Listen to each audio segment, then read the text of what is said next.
Hi every one, നിങ്ങളിപ്പോൾ കണ്ടുകൊണ്ടിരിക്കുന്നത് ഒരു കാൻവാൻ ബോർഡിൻ്റെ എക്സാമ്പിളാണ്. നമ്മളിപ്പോൾ സ്ട്രെയിറ്റ് അവേ ചെയ്യാൻ പോകുന്നത് ഹൗ ടു ഡു ദിസ്.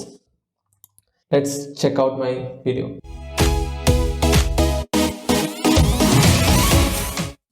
കാൻവാൻ എന്ന് പറയുന്നത് ഒരു ജാപ്പനീസ് പേരാണ്.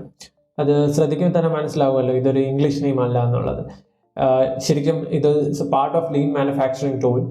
ലീൻ മാനുഫാക്ചറിങ് ഞാനൊരു മെക്കാനിക്കൽ എഞ്ചിനീയർ ആണ്. ആസ് എ മെക്കാനിക്കൽ എഞ്ചിനീയർ എന്ന് പറയുമ്പോൾ ലീൻ മാനുഫാക്ചറിങ് എന്ന് പറയുന്നത് ഭയങ്കര പരിചിതമായ ഒരു വേർഡാണ്. ഞങ്ങൾ പ്രൊഡക്ഷൻ എൻവയൺമെൻറ്റിൽ ചെല്ലുമ്പോഴത്തേക്കും ഏറ്റവും കൂടുതൽ കേൾക്കുന്ന ഒരു വേർഡാണ് ഈ കാൻബാൻ എന്ന് പറയുന്നത്. കാൻബാൻ എന്നല്ല, ലീൻ മാനുഫാക്ചറിങ് എന്ന് പറയുന്നത്. This is one of the tool inside the lean manufacturing. Lean manufacturing എന്ന് പറയുന്നത് സത്യം പറഞ്ഞു കഴിഞ്ഞാൽ ഇത് ജാപ്പനീസ് പണ്ട് ഹിരോഷിമ നാഗസാക്കി ഇൻസിഡൻറ്റിന് ശേഷം ജാപ്പനീസുകാർക്ക് റിസോഴ്സസ് ഒന്നുമില്ല, പക്ഷേ ദേ വോണ്ട് ടു കം ബാക്ക്. നിങ്ങൾക്ക് ടയോട്ട ഉദാഹരണം എടുത്തു കഴിഞ്ഞാൽ ടയോട്ടയാണ് ഈ ഒരു ലീൻ മാനുഫാക്ചറിങ് കോൺസെപ്റ്റ് കൊണ്ടുവന്നതും അത് ഇംപ്ലിമെൻറ്റ് ചെയ്തതും വെസ്റ്റേൺ വേൾഡ് മൊത്തം അക്സെപ്റ്റ് ചെയ്തതും.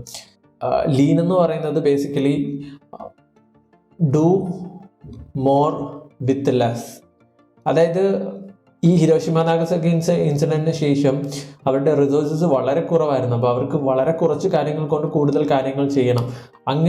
അങ്ങനെയുള്ള ഒരു സ്ട്രിക്റ്റ് എൻവയോൺമെൻറ്റിൽ നിന്ന് ടയോട്ട അവരുടെ പ്രൊഡക്ഷൻ സിസ്റ്റത്തിനെ എങ്ങനെ ഈ ഒരു കോൺസെപ്റ്റ് ലീൻ ആക്കാം എന്നുള്ളത് ചിന്തിച്ച് കൊണ്ടുവന്നപ്പോഴാണ് അവരുടെ പ്രശ്നങ്ങൾക്കെല്ലാം അവരൊരു സൊല്യൂഷൻ കണ്ടെത്തി. അങ്ങനെയുള്ള സൊല്യൂഷൻസിൻ്റെ എല്ലാം കൂടി ഒരു ആകത്തുകയാണ് ലീൻ സൈക്കോളജി അല്ല ലീൻ മാനുഫാക്ചറിങ് എന്ന് പറയുന്നത്. സൈക്കോളജി അല്ല ലീൻ മാനുഫാക്ചറിങ്.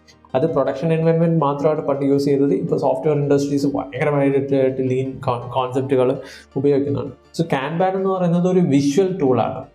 വിഷ്വൽ ടൂൾ എന്ന് പറയുമ്പം ഫസ്റ്റ് ഓഫ് ഓൾ ഈ കാൻബാൻ എങ്ങനെയാണ് നമ്മുടെ ലൈഫിൽ എങ്ങനെ യൂസ് ചെയ്യാം എന്നതിനെ പറ്റിയാണ് ഞാൻ ഡിസ്കസ് ചെയ്യാൻ പോകുന്നത്. ഈ വിഷ്വൽ ടൂൾ എന്ന് പറയുമ്പം ചില കാര്യങ്ങൾ നമ്മൾ കണ്ടാലേ മനസ്സിലാകത്തുള്ളൂ. നമ്മുടെ തോട്ട് പ്രോസസ്സിൽ ഒരുപാട് കാര്യങ്ങളുണ്ട്. ചിലർ പറയുന്നത് അത് പേപ്പറിലൊക്കെ എഴുതി വെച്ചാലേ കറക്റ്റായിട്ട് അറിയാൻ പറ്റുമെന്ന്. അതുപോലെയാണ് നമ്മൾ ഒരുപാട് കാര്യങ്ങൾ ചെയ്യുന്നുണ്ടായി. കാര്യങ്ങളുടെ റിയൽ സ്റ്റാറ്റസ് എന്ന് പറയുന്നത് നമ്മുടെ മനസ്സിലുണ്ടാകും. നമ്മളെപ്പോഴും we are occupied, things are moving, but actually moving or not ചിലപ്പോൾ നമുക്ക് കറക്റ്റായിട്ട് അറിയില്ല. കാരണം നമ്മൾ ഒരുപാട് കാര്യങ്ങൾ ചെയ്യുന്നുണ്ടെങ്കിൽ, സപ്പോസ് ഒരു പ്രോജക്റ്റ് ചെയ്യുന്നുണ്ടെങ്കിൽ എന്താണ് സ്റ്റാറ്റസ് എന്നുള്ളത് എപ്പോഴും എല്ലാവർക്കും വിസിബിൾ ആവണം എന്നില്ല. സോ നമ്മൾ നമ്മുടെ മൈൻഡിൽ തന്നെ വെക്കുന്നുണ്ടെങ്കിലും അതും നമുക്ക് തന്നെ ഒരു വിസിബിലിറ്റി ഒരു വിഷ്വലായിട്ട് നമുക്കത് കാണാൻ പറ്റുവാണെങ്കിൽ ഏറ്റവും നല്ല കാര്യമാണ്. സോ ഏറ്റവും നല്ല കാര്യം എന്നല്ല, അതാകുമ്പോഴത്തേക്കും നമുക്ക് ബെറ്റർ ജഡ്ജ്മെൻറ്റും ബെറ്റർ ഡിസിഷൻസും എടുക്കാൻ പറ്റും. ആ ഒരു കോൺസെപ്റ്റ് തന്നെയാണ് വിഷ്വൽ ടൂൾ കാൻബാൻ അവിടെ വെക്കുന്നത്. കാര്യം എന്ന് വെച്ച് കഴിഞ്ഞാൽ പ്രൊഡക്ഷൻസിനാണെങ്കിൽ ചെറിയ സ്ക്രൂസ്, നട്ട്സ്, ഈ കാര്യങ്ങളൊക്കെ ഉണ്ടല്ലോ. ഇതൊക്കെയാണെങ്കിൽ നമ്മൾ യൂസ് ചെയ്യുന്ന പാറ്റേൺ എന്ന് പറയുന്നത് ബുക്കിൽ എഴുതി വെച്ച പോലെ 4 ഉപയോഗിക്കുക, 5 ഉപയോഗിക്കുക എന്ന് പറയുമ്പോൾ 4 എടുക്കുമ്പോൾ 1 കളഞ്ഞു പോകും. അങ്ങനെയൊക്കെയുള്ള കാര്യങ്ങൾ വരുന്നത് കാരണം പുതിയത് ഓർഡർ ചെയ്യാനുള്ള ആ ഒരു ഡിലേ മീൻസ് ഓൾറെഡി തീർന്നു. നമ്മുടെ സിസ്റ്റത്തിൽ ചിലപ്പോൾ കാണിക്കുക ഒരു 500 സ്ക്രൂ ഉണ്ട്, ബട്ട് ആക്ച്വലി അവിടെ ഒന്നും കാണത്തില്ല. അപ്പോൾ അങ്ങനെയൊക്കെയുള്ള ഒരു സിറ്റുവേഷൻ വന്നപ്പോഴാണ് ഈ കാൻബാൻ എന്ന് പറയുന്നത്. അവർ ഈ ഓർഡർ ഇത് തീരുന്നത് എന്തെങ്കിലും കാണാൻ പറ്റുന്ന രീതിയിൽ അവരത് അറേഞ്ച് ചെയ്യാൻ വേണ്ടിയിട്ടാണ് ഈ കാൻബാൻ കാർഡ്സ് എന്ന് യൂസ് ചെയ്തത്. സപ്പോസ് നമ്മളൊരു കാര്യം ചെയ്യുകയാണ്, ഇപ്പോൾ ഉദാഹരണത്തിന് നമ്മുടെ കാര്യങ്ങൾ എടുത്തു കഴിഞ്ഞാൽ യൂട്യൂബ് തന്നെ എടുക്കാം. യൂട്യൂബ് ചെയ്യുമ്പോഴത്തേക്കും there are some concept ideas എനിക്കുണ്ടായിരിക്കാം, കുറേ ഐഡിയാസ് എനിക്കുണ്ടായിരിക്കാം. ചില ഐഡിയാസ് ഞാൻ സ്ക്രിപ്റ്റ് എഴുതുന്നുണ്ടായിരിക്കാം, ഇൻ സ്ക്രിപ്റ്റ് മോഡായിരിക്കാം. ചില ഐഡിയാസ് എന്ന് പറയുന്നത് ഓൾറെഡി ഞാൻ വീഡിയോ ഷൂട്ടിങ്ങിലായിരിക്കും. അതല്ലെങ്കിൽ ചില ഐഡിയാസ് ആണെങ്കിൽ ഷൂട്ടിങ് കഴിഞ്ഞാൽ എന്താണ് എഡിറ്റിംഗ്, അതിനുശേഷം പബ്ലിഷ്. സോ ഇതിപ്പം only one project, one idea ആണ് ചെയ്യുന്നതെങ്കിൽ ഫൈൻ, നമ്മൾ ഒന്ന് ലീനിയറായിട്ട് പോകും. ഐഡിയ 1, 1, 2, 3, 4. ബട്ട് അങ്ങനെ ലീനിയറായിട്ട് നമ്മൾ പോകുന്നത് കൊണ്ട് നമുക്ക് വലിയ ബെനിഫിറ്റ് ഇല്ല. നമ്മൾ ചിലപ്പോൾ ഐഡിയാസ് വരുന്നതൊക്കെ ഡംബായിട്ടായിരിക്കും വരുന്നത്. നമുക്ക് ഷൂട്ട് ചെയ്യാനാണെങ്കിൽ കുറച്ച് സെറ്റപ്പ്സ്, ലൈറ്റും കാര്യങ്ങളും ഒക്കെ സെറ്റപ്പ് ചെയ്ത് വരുമ്പോഴത്തേക്കും അത് ഒരുമിച്ച് ഷൂട്ട് ചെയ്താൽ കൊള്ളാമെന്നുണ്ട്. അപ്പോൾ ഷൂട്ടിങ്ങിന് വേണ്ടി ഏതൊക്കെ റെഡിയാണ്, പിന്നെ എഡിറ്റിങ്ങിന് വേണ്ടി ഏതൊക്കെ റെഡിയാണ്, ഇതൊക്കെ നമുക്കൊരു ചില സ്റ്റാറ്റസ് ചെയ്യുന്നുണ്ട്. ഇപ്പോൾ ഈ ഒരു ഐഡിയ, ഇപ്പോൾ തന്നെ ഈ പർട്ടിക്കുലർ ഐഡിയ സംസാരിക്കുന്നത് ഷൂട്ടിങ്ങിലാണ്. സോ നാളെ ആകുമ്പോഴത്തേക്കും അത് എഡിറ്റിംഗ് ആവും, അത് അടുത്ത നാളാകുമ്പോഴത്തേക്കും പബ്ലിഷിങ് ലോട്ടാവും. അപ്പോൾ ഇത് എത്ര എണ്ണം ഷൂട്ടിംഗ് കിടപ്പുണ്ട്, എത്ര എണ്ണം പബ്ലിഷ് ചെയ്യുന്നുണ്ട്, ഇങ്ങനെയുള്ള കാര്യങ്ങളുടെ ഒരു സ്റ്റാറ്റസ് കുറച്ചുകൂടെ വിഷ്വലായിട്ട് കാണാൻ പറ്റുവാണെങ്കിൽ നമുക്ക് കുറച്ചുകൂടെ ബെറ്റർ ആയിട്ട് അണ്ടർസ്റ്റാൻഡിങ് ചെയ്യാൻ പറ്റും. ഇതന്നെ കാൻബാൻ ടൂള് മെയിൻലി ഉപയോഗിക്കുന്നത്. അതായത് നമ്മുടെ വർക്ക് ഫ്ലോയിൽ നമ്മൾ എവിടെ നിൽക്കുന്നു, വേർ വി ആർ സ്റ്റാൻഡിങ് എന്നുള്ള വിഷ്വലൈസ് ചെയ്യാൻ വേണ്ടിയിട്ടുള്ള ഒരു ടൂളാണ് ഈ ക്യാൻബാൻ എന്ന് പറയുന്നത്. നമുക്കത് വളരെ സിമ്പിളായിട്ട് എങ്ങനെയാണ് വേർഡിൽ ചെയ്യുന്നത്, വേർഡ് ഇസ് നോട്ട് കംഫർട്ടബിൾ. ഈ OneNote ആക്ച്വലി OneNote എന്ന് പറയുന്നത് ക്യാൻബാന് പറ്റിയൊരു ടൂളല്ല, അവിടെ ബെറ്റർ ടൂൾസ് ഉണ്ട്. ബട്ട് ഞാൻ കൂടുതലും OneNote തന്നെയാണ് കാര്യങ്ങൾ ചെയ്യുന്നത് കൊണ്ട് OneNote നിങ്ങൾക്ക് ഒരു എക്സാമ്പിൾ ഞാൻ കാണിച്ചു തരാം. അതിനുശേഷം നിങ്ങൾക്ക് Trello is a best example for this ക്യാൻബാന് ഫസ്റ്റ്. ഇപ്പം പിന്നെ കുറേ ടൂൾസ്, ഇപ്പോൾ നോഷൻ എടുത്തു കഴിഞ്ഞാൽ നോഷനകത്തുണ്ട്, ആസാന എന്ന് പറയുന്ന സോഫ്റ്റ്വെയറിലുണ്ട്, പിന്നെ ക്ലിക്കപ്പ് എന്ന് പറയുന്നിട്ടുണ്ട്. ഇതൊക്കെ എന്ന് പറയുന്നത് project management and work management tools എന്ന് നമുക്ക് പറയാം. ഈ പറഞ്ഞ പൊതുവെയുള്ള work management and project management ടൂൾസിലൊക്കെ ഇപ്പം ക്യാൻബാൻ യൂസ് ചെയ്യുന്നുണ്ട്. ബിക്കോസ് അത് അത്ര യൂസ്ഫുൾ ആണ്. നമ്മുടെ ഞാൻ ഇനിഷ്യലി തന്നെ കാണിച്ചിട്ട് എൻ്റെ ടാസ്ക് ഇതൊക്കെ എങ്ങനെയാണ്, എവിടെ ഇരിക്കുന്നു, ആരാണ് ഇതിനകത്തൊക്കെ വർക്ക് ചെയ്യുന്നത്, ഇങ്ങനെയൊക്കെയുള്ള കാര്യങ്ങൾ വിഷ്വലൈസ് ചെയ്യാൻ വേണ്ടി. ഓക്കെ, നമ്മളിപ്പോൾ സിംഗിൾ പേഴ്സൺ മൾട്ടിപ്പിൾ ടീംസ് ഒന്നും ഇല്ലെങ്കിൽ നമ്മൾ OneNote തന്നെയാണ് ചെയ്യുന്നതെങ്കിൽ I will show you an example. ഇപ്പോൾ യൂട്യൂബിൻ്റെ കാര്യം തന്നെ എടുക്കാം. ഇപ്പോൾ ഐഡിയ എന്ന് പറയുന്നത് ക്യാൻബാൻ എന്ന് പറയുന്ന ഐഡിയ റൈറ്റിങ്ങിലാണ് ഞാൻ ഇട്ടിരിക്കുകയാണ്. ഐഡിയയിൽ തൽക്കാലം ഒന്നുമില്ല. there was something in the writing, Fleming. ഇപ്പോൾ കറണ്ട് സ്റ്റാറ്റസ് ഓഫ് ക്യാൻബാൻ എന്ന് പറയുന്നത് ഫിലിമിംഗ് ആണ്. സോ എഡിറ്റിങ്ങിലേക്ക് ഇതിന് ശേഷം ഞാൻ പോകും. ഇപ്പം എന്നെ സംബന്ധിച്ചിടത്തോളം ഒരുപാട് പ്രോജക്റ്റുകളൊന്നും ഇല്ല, ഒരുപാട് വീഡിയോസ് ഞാൻ ഷൂട്ട് ചെയ്യുന്നില്ല, ബട്ട് ഭാവിയിൽ ഷൂട്ട് ചെയ്യാൻ ആഗ്രഹിക്കുന്നുണ്ട്.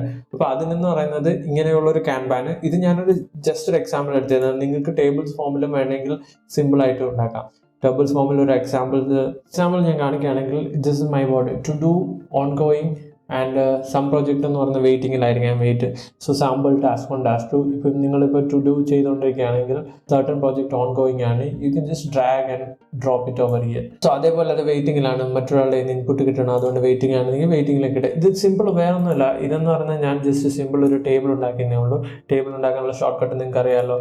ഉദാഹരണത്തിന് പ്രോജക്റ്റ് ടാബ് ക്ലിക്ക് ചെയ്ത് കഴിഞ്ഞാൽ നിങ്ങൾക്ക് ഇത് കിട്ടും. അതിനുശേഷം എൻ്റർ അടിച്ച് കഴിഞ്ഞ് കഴിഞ്ഞാൽ നിങ്ങൾക്ക് ടേബിൾ ഉണ്ടാക്കാൻ പറ്റും. കൺട്രോൾ എൻ്റർ അടിച്ച് കഴിഞ്ഞാൽ നെക്സ്റ്റ് റോസ് കിട്ടും. സോ സെയിം സാധനം കോപ്പി പേസ്റ്റ് ചെയ്തിരിക്കുകയാണ് ഞാൻ ഇങ്ങോട്ട്. സോ ഡിഫറെൻറ്റ് ഹെഡിങ്സ് കൊടുത്തിട്ട്, ഇതെന്ന് പറയുന്നത് വളരെ സിമ്പിളായിട്ടുള്ള എക്സാമ്പിളാണ്. ബട്ട് നമുക്ക് ട്രെല്ലോയിലൊക്കെ പോയി കഴിഞ്ഞ് കഴിഞ്ഞാൽ വളരെ വ്യക്തമായിട്ട് ചെയ്യാൻ പറ്റും. I show this Trello. ഇവിടെ ഞാൻ ഓൾറെഡി ഇതൊരു വേറൊരു പ്രോജക്റ്റിൻ്റെ ഭാഗമായിട്ടുള്ളതാണ്. സോ ഒരുപാട് കാര്യങ്ങളൊന്നും എനിക്ക് റിവീൽ ചെയ്യാൻ പറ്റില്ല. ഇവിടെ ഒരു എക്സാമ്പിൾ നോക്കുകയാണെങ്കിൽ ടു ഡൂസ്, ഇന്നത്തെ ടു ഡൂസ് എന്തൊക്കെയാണ്, model spec calculation, whatever, task 1 task 2. ഉദാഹരണത്തിന് ഈ ടാസ്ക് 2 എന്ന് പറയുന്നത് ടു ഡൂസിലാണ്. ഇപ്പോൾ കുറച്ച് കഴിയുമ്പോഴത്തേക്കും ദിസ് ക്യാൻ ബി ഡൂയിങ്. അത് സർട്ടൺ പ്രോജക്റ്റ് ഓൾറെഡി ബ്ലോക്കിങ്ങിലാണ്, സർട്ടൺ പ്രോജക്റ്റ് കംപ്ലീറ്റ് ആയി. So you will have that work flow visualization. എൻ്റെ കാര്യത്തിൽ കുറച്ച് ബാക്ക്ലോഗ്സ് ഉണ്ട്. ബാക്ക്ലോഗ്സ് ഇവിടെ ഇരിക്കുകയാണ്. ഏതെങ്കിലും ഒരു backlogs if I started doing, അത് ടു ഡൂയിലേക്ക് ഇടാം. സോ ഇങ്ങനെ ഒരു ഇതെന്ന് പറയുന്നത് ഞാൻ ട്രെല്ലോയെ കുറച്ചുകൂടെ ഇൻഡെപ്ത് പരിചയപ്പെടുത്തി തരാം അടുത്ത വീഡിയോയിൽ. ക്യാൻബാൻ എന്തായാലും ക്യാൻബാൻ നമ്മൾ ഇൻട്രൊഡക്ഷൻ എന്തിനാണ് ചെയ്തതെന്ന് വെച്ച് കഴിഞ്ഞാൽ, there are very good apps. Project management അല്ലെങ്കിൽ ഒരു കാര്യങ്ങൾ ചെയ്യുമ്പോൾ നമുക്ക് കുറച്ചുകൂടെ നല്ല രീതിയിൽ ഓർഗനൈസ്ഡ് ആയിട്ട് ചെയ്യാൻ വേണ്ടിയിട്ട് ഒരുപാട് ടൂൾസ് ഉണ്ട്. മെയിൻലി അവരൊക്കെ ഉപയോഗിക്കുന്നത് ക്യാൻബാൻ വിഷ്വലൈസേഷൻ ആണ്. Even I likes to do the kanban notion page load ചെയ്യാണ്. സോ വേറൊരു എക്സാമ്പിൾ കാണിച്ചു തരാണെങ്കിൽ, ഇതെന്ന് പറയുന്നത് തോമസ് ഫ്രാങ്ക് എന്ന് പറയുന്ന യൂട്യൂബറിൻ്റെ, he is a very famous productivity ടോക്കറാണ്. നിങ്ങൾക്ക് അല്ലെങ്കിൽ ഗൂഗിൾ ചെയ്യാം അല്ലെങ്കിൽ യൂട്യൂബിൽ തന്നെ സെർച്ച് ചെയ്യാം.